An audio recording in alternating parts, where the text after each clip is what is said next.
2 weeks. And it just so happened that on day one of Zoom, we had an exam scheduled. And so I had to figure out very quickly what I was going to do about that. I think I sent Scott an email saying, oh, so how do you do online exams? And it was sort of new to everybody, I guess. And so what I did was basically all I could do. I didn't really feel like I had enough time to sort out things like the lockdown browser, things that are typically used, the monitoring software and stuff like that. So I decided just to proctor with Zoom, just watch students using Zoom. So we have a class, it has about 60 students in it.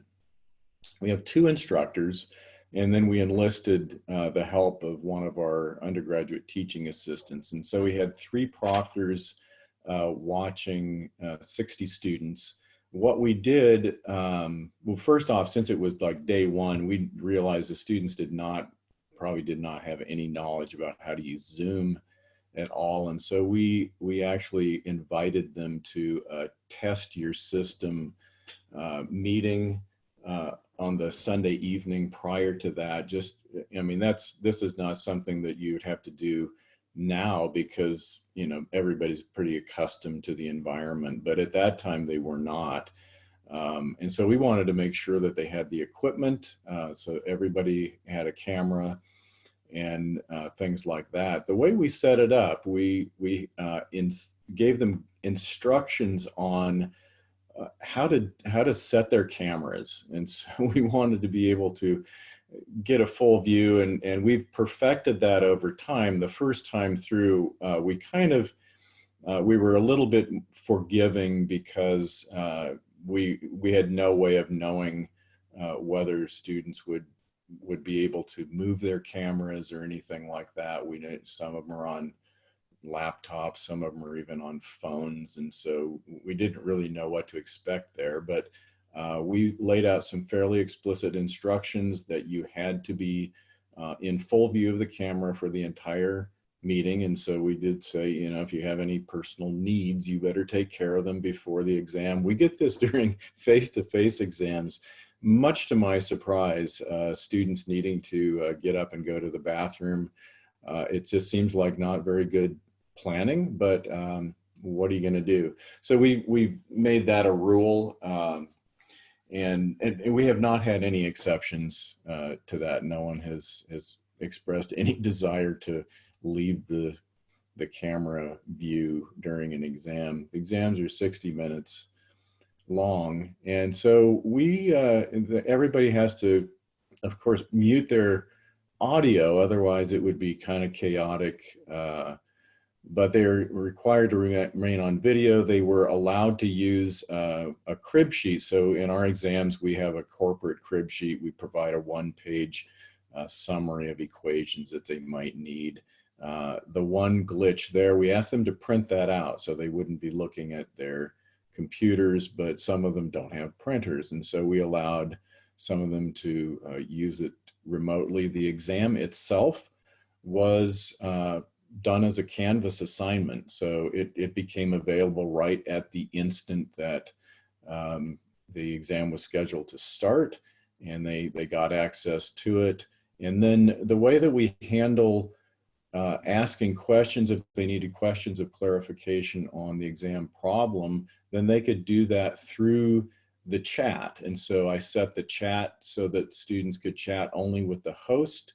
And so I was the host, and I, unfortunately in Zoom, the co-host, you know, don't have the exact same access as the host, but I field all of the questions about the exam itself, and there are not very many of those, but a few come in, and yeah, so we just watch them. We just kind of roam around, look at them. Occasionally, then we will ask them to adjust their camera angle or lighting, and we actually rated them on the quality of their view, and we've perfected that over time. And so now what we do, we have them come into the exam 5 minutes early to qualify their camera setting.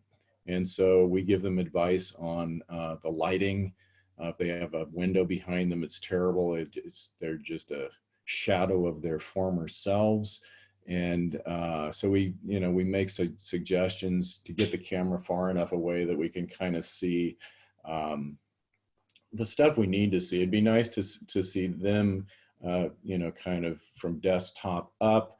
If you think about what you're seeing of me right now, you can see there's a bit of stuff above my head, and then when I go down to work, it's like half of the screen is wasted on things we don't really need to see. So we've worked with them to get better camera angles. One of the bits of feedback that we got from students was that they actually appreciated that we trusted them. We didn't do the lockdown browser, and while not all students are deserving of trust, many of them are.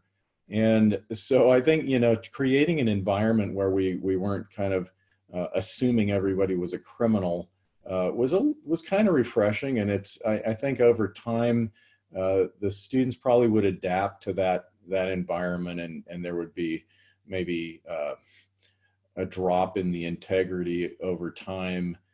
That's just something that I think would be likely to happen. But we did have a pretty good experience with that. I do believe that part of that was we went to Zoom halfway through the semester, and we teach in a flipped classroom, so we get to know the students really, really well. And so we had a relationship already established, and I think that part of the good behavior in the exam situation was the result of having that relationship. I do not know how that would go if we started, fresh semester and we developed all of those relationships online. I don't think it would be quite as good, but I don't know, it might be. So that's kind of the setup. And then at the end of the exam, they scan their work and upload it to the assignment page in Canvas. So we did give them some advice on scanning apps. So Cam Scanner, I think, is available to all of our students. I think is one of the things that you can actually get for free.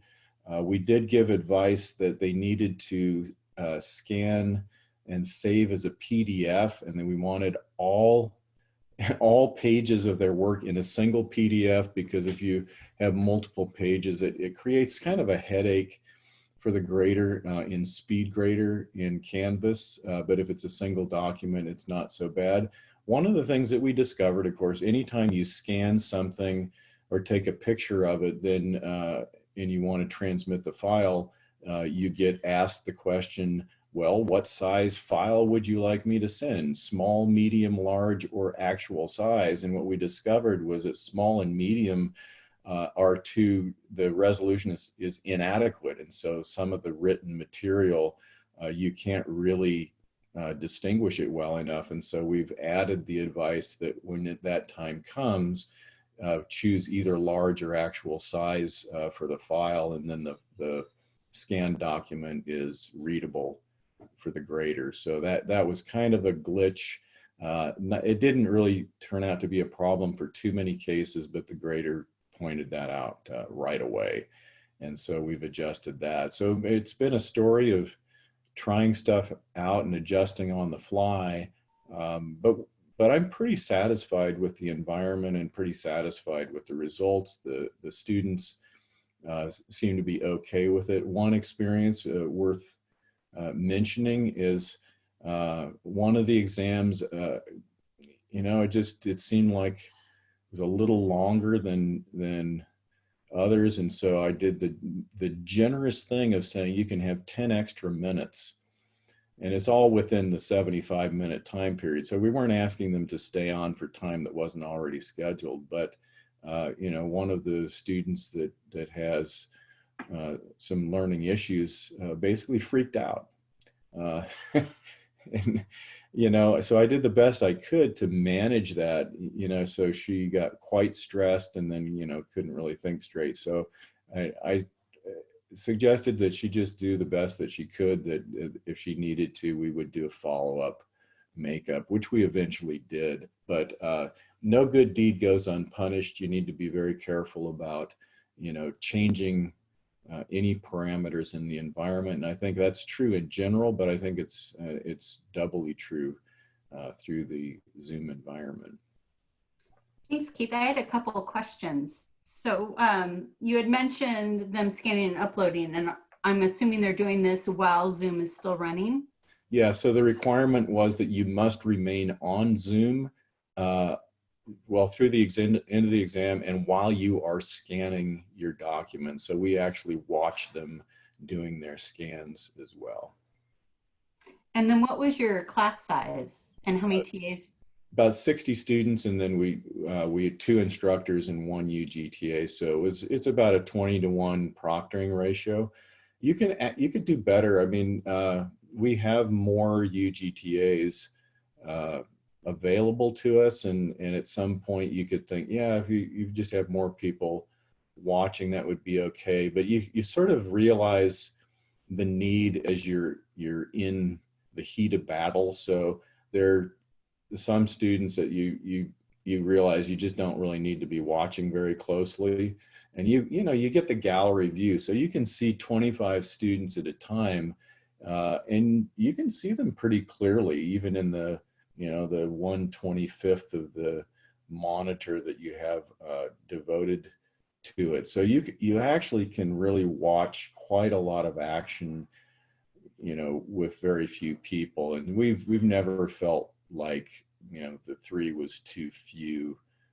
We could probably get by with 2. I think it would be kind of a struggle for one person to monitor that many students. I think you eventually kind of run into issues. And there's a really weird thing with Zoom. If you go onto 2 pages in the gallery view, if you get to the last page, you get duplicates of the same student or the same participant. I do not know why that happens in Zoom, but I think it just tries to fill up the last window to 25. And it's like, okay, there you go. There's an interesting feature, but it's confusing. And one way to get around that is to go to the speaker view, in which case your participants, you can see like 6 of them at a time along the top, and then you can pin the video to the speaker view. And I have a dual monitor, so I can actually pin 2 at a time. And then all you have to do is just double click and then hit the forward arrow to see across. That's a little bit less confusing, but it's kind of hard to keep track of where you've been and where you are in the reel. But if you have multiple screens, one strategy which we have not used is just to create breakout groups, 1 per proctor, and then it's a little bit clearer. But what we found was that having multiple people kind of proctoring multiple students with the freedom to kind of go around and everybody's kind of watching everybody allows you to focus in on students that you're wondering about. We will from time to time send them a message through the chat that you've been looking at your monitor more than what we would consider a normal amount of time, and then they'll chat back explaining why that is the case. But there should be no reason that they're looking at their monitor. The problem is there. Once they get working on it, they might want to gaze at it. If their crib sheet is there, that might be a reason, but there's not that much on the crib sheet. But I think what happens is that students get to sort of a point of desperation in the exam where they can't think of the next thing to do, and the only thing they can really think of is just stare at the crib sheet and hope for inspiration. So there are reasons why it happens, and I'm pretty reluctant to get too accusatory about it, because you're probably going to wind up accusing somebody who isn't cheating of cheating, and that's really not good. So yeah. Thanks. Anyone have any questions And then we'll turn it over to Jennifer. Okay, there might be questions at the end. Jennifer, would you be willing to share your experience with us? Sure, I can describe. I had a setup for my exam. It had a similar number of students as what Keith was describing. And then we had a somewhat hybrid version, maybe building onto a few extra aspects of what was just described for the engineering class. So for our setup, we used Zoom through the phone of the students. So the students would go to the Canvas website through their phone, connect to the Zoom meeting, and then use their phone to angle so that we would have a view of their working on the exam. And then on their laptop, they would use the lockdown browser to take the exam. So it was a combination of both. And that way we could prevent them from, since it's a 100 level class, these are the kind of questions that you could imagine Google might be able to find. So we wanted to make the exam as fair as possible to everyone. So we didn't want to have this undue temptation of, well, I can use my phone to Google or I could use the computer to Google. So we wanted the phone occupied by doing video of the students. And then the computer, the exam was through Canvas. And then it was in addition with the lockdown browser. So we similarly have an equation sheet. It's a scientific class. Maybe I should have mentioned that. It's an astronomy class. So our solution to the equation sheet, we originally wanted the students to print, but then we heard about these no printer students. So we entered the equation sheet as the first question in Canvas. And then the answer to the question we told them was they needed to type, "I will not cheat." So that was their academic integrity sort of acknowledgement. And then we set up all the questions as essay questions so that if they were struggling to do the work, so it's not as ideal as what was described with writing out the answer and seeing the work, but they could type in steps. If they were doing a calculation, if the answer was a number, but they couldn't really get to the number, we advised them that they could, write the equation that they were going to use or something like that, and we would do our best to give partial credit. So let's see, other things that might be of interest for people wanting to use this kind of setup. We did try breakout rooms we had a test session similarly before the exam so that we could check out all the student setups. We tried breakout rooms, but we realized that the audio only goes from the person hosting that breakout room. So as the instructor, I couldn't give a class-wide announcement with breakout rooms. So we decided that was not a helpful approach for an exam. We've used it for the labs. So we similarly had the chat open, and actually we had the settings a little different. We set them up so that, of course, the students could not message each other, but they actually could message the everyone option. And that way, if a student had a question about, question number 10, then all the students would see it, and then we could respond, and they could all see the response. And that seemed to be fine. Then we did also similarly get individual questions from students, and then we could respond individually, like, "Oh, I have to go, can I leave early?" Then we could deal with that privately. We did have a password on the Zoom session because we'd had these Zoom invader people in a lab session. So that did seem to prevent that. One technical complication we noticed was we had one student who only had internet at home through his phone as a hotspot. And so our setup wouldn't work in that situation.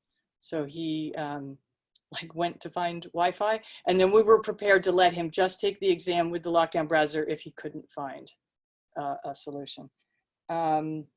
Let's see, other things of note that might be of general use. At the end of the exam, we had the students do a quick desk scan we didn't want to delay the starting of the exam. So we had, and since they finished at different times, as they finished, we had them do that, and then they could go. One thing of note is that, and maybe ASU could work on this a bit, like this kind of setup, it shouldn't require me as the instructor to be the proctor. And for our students who had the DRC mandated extra time, the DRC would not do this setup for them. So we had to proctor for an extra 50% time. So that is something that it seems like the university might be able to help the faculty out with that. Because what we were doing was in no way dependent on the TAs or me being the proctor. So I think those are the notes I wrote down of things that build a little bit upon like a variation of what was described for the other class. So that's maybe the essential points. And if anyone had any questions about how that was set up, I can try to give more details. So does anyone have any questions for either of our guest participants? I have a question in terms of when you're taking the exam or the students are taking the exam. Have any of them had their Zoom crash, or have you had it crash on your end? And if so, like what have you done? Or if you haven't, what are things that you have in mind to, I guess, get over that hurdle? I had that occur during the exam. We actually had to schedule a makeup exam for a couple students because they're in the part of the country that's having some kind of, as if all this virus stuff isn't enough, there's some sort of major weather system that was knocking out their power. So that was in part nice about the Zoom on the phone, that it was independent of the exam. So the Zoom was dropping out, but then the students reported that they were still able to do the exam. That was the experience I had.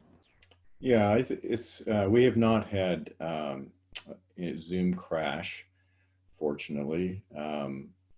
And so there are two things. One is whether they can get to Canvas or not. And that's only really at the beginning and at the end. But we've had people drop off of Zoom because they lose service, and usually it's pretty easy to handle. We have in our instructions, I gave them my cell number, and so realizing if You're brave. something went out that they might not be able to email or anything like that. So if anything went wrong, they were directed to phone me immediately on my cell phone. And so we have that as the backup. We're kind of, I guess, prepared for anything.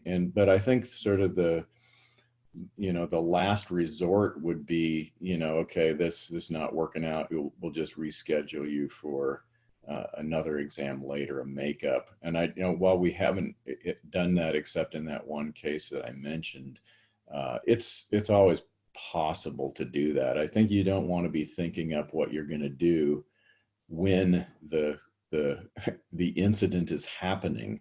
And it's hard to predict exactly all of the things that might happen, but there are quite a few of them that could. We had one student who, I think he was at work. He was like in a conference room, and they needed the conference room, so they asked him to leave, and so he had to move while taking the exam. But it's actually pretty easy because he just stays on Zoom, and you walk down the hall, and there's really not, a lot of things are not really that big a deal in terms of the disruption, but losing service would be kind of a big deal. And if Zoom were to crash during an exam, we'd be screwed. One thing that that has helped our class, because we have had to schedule makeup exams, is that the lectures are recorded. Because the students are now all in all these different time zones, I recorded the lectures, and that means our class time is available. So I did schedule the exams live at the standard class session, but the lectures are not live at the class session. So that has made this extra availability. So then we use the class time live for things like the testing out of their systems, office hour, extra test prep, or also, if needed, makeup exams. Very good. And Keith, I'm assuming that you did it through Canvas assignment rather than quiz so that you could use SpeedGrader more easily and perhaps download files.